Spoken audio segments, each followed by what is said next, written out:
We reported on Witkoff coming to the region, to Israel yesterday. He's now there. He's met with the Israeli Prime Minister. What do we know about what happened during that meeting and what is expected to ensue later today? Little has been publicly said. It's worth remembering that this man, Steve Witkoff, is a trusted envoy of the U.S. president when it comes to the Middle East, not just the Middle East, also in the Ukraine crisis. He does tend to keep his own counsel. However, it has been announced that in addition to those meetings that you cited this morning, he will be visiting a station run by the Gaza Humanitarian Foundation.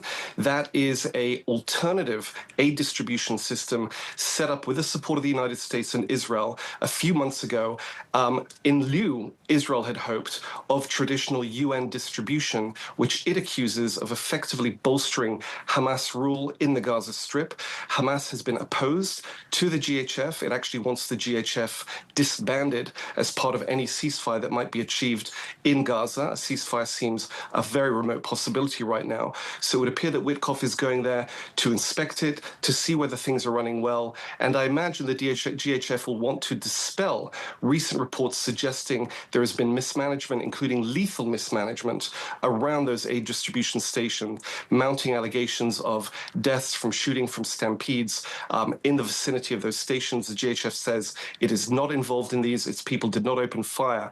It would appear there has been some involvement of IDF troops and potentially Hamas on the periphery.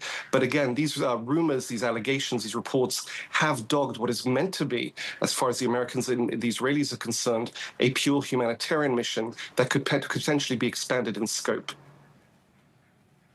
Yeah, with a dire need for the expansion of that humanitarian assistance. The world's shocked by some of the images still coming through from Gaza.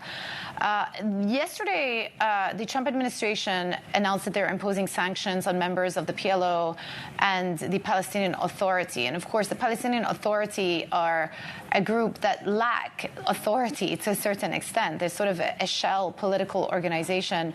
What do we make of these announcements and the timing versus it coinciding with a big push from many countries around the world to move towards granting statehood to the Palestinians come September? Well, this really was a bolt from the blue, diplomatically speaking. The PLO, the PA have really been in good standing with the international community, at least since the early 90s, the 1991 Madrid Peace Conference, the 1993 interim Oslo peace accords with Israel. So it would appear that this did not happen in a vacuum.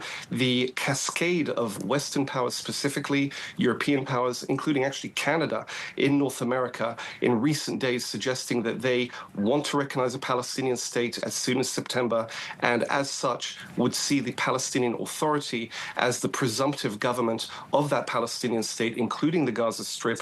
It would appear that the Americans are trying to cool that ardor by saying that as far as Washington is concerned, the Trump administration, the PA, the PLO are very troubled organizations, troubled agencies, a troubled state in waiting, if you like. And this would also tie in with Israel's demand that the PA, as it stands currently with its current leadership, would not be admitted to the Gaza Strip for a post-war government. So there's a lot of jockeying here over what the future of the Palestinians is going to look like in terms of Western powers.